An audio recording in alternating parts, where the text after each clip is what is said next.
Повторяю, требую прекратить ваши противоправные действия. Домой. Продолжаем. Куда вы его толкаете? Все, забрали. Просто сказать два слова. Меня за это сейчас арестуют или нет? Вас уже задерживают.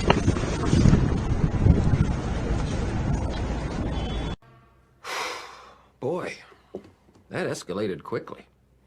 I mean, that really got out of hand fast.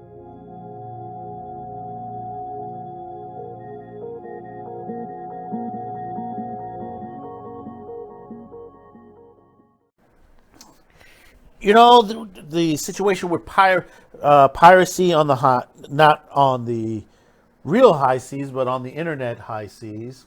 Many different countries have had situations where they try to create new laws. Japan, United States, Australia, many different countries have been going through this. And, it's basically been clamping down. You've had many manga sites, anime sites. They've had illegal content have been shut down, where newer ones have cropped up and replaced them. We still have things like BitTorrents and others that are still running. Some get shut down and then some get reborn in a different way. I mean, Pirate Bay, I think, is one of the oldest. It's still around. I think Pirate Bay is still around. But one thing about when you're at war and what's been going on over at the Russian-Ukraine situation, the black market takes advantage of the situation. And sometimes it's fueled by the governments. And we got this off of IGN. Russia reportedly legalizes piracy of games, movies, and more because of the sanctions that they've been hit upon from other countries. I mean, yeah, the people are suffering, both in the Ukraine and in Russia on there. This is something that's fueled by Putin itself, and this needs to stop immediately. But what's been going on, as far as from this point of view, and let me read a little bit into this from IGN.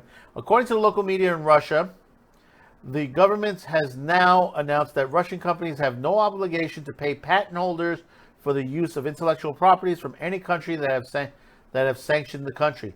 This has effectively legalized piracy across the nation.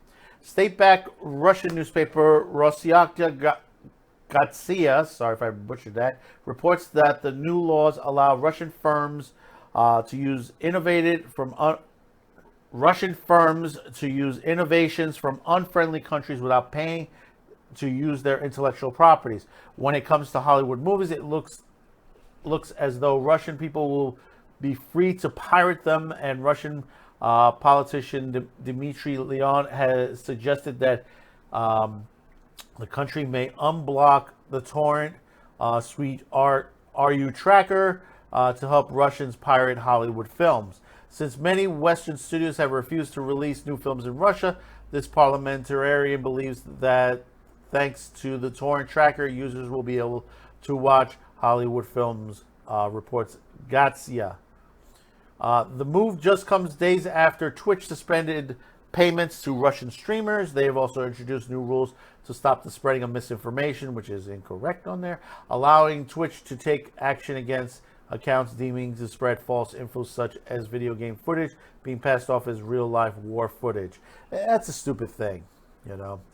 Additionally, Microsoft, Sony, and many more gaming and entertainment companies have suspended the sale of games and hardware across Russia. In doing so, the companies have answered a call from Ukraine's Deputy Prime Minister, who's asked all game developers to temporarily end support in Russia and Belarus. So basically, what we have here, is that Russia has just opened up the floodgates. The thing about it is with the Hollywood stuff, I'm surprised that they're saying that they're open on that, because some of the Hollywood stuff that's being that was pirated came out of Russia. If it wasn't Russia, it was China. If it was in China, it was somewhere South America way at certain points, depending on the time the movie was released. You know, because in most cases, some of these films were released early in Russia and China. But without them, how much is being put out there? I think they would have to wait until it's released in other countries just to get the pirated copies out. But now it's open season in Russia and Belarus to pirate everything. So I would believe like Pirate Bay and most of the others are going to be very busy on the uploads because, they're going to be people grabbing everything they can. And, and the situation with the people there, they deserve better. They do deserve better. And you already saw from the video from the beginning that if you try to oppose the Russian government, you're whisked away very quickly. And you see that happening. You see this happening there. And it's a shame. It's a real crime shame that this is going on.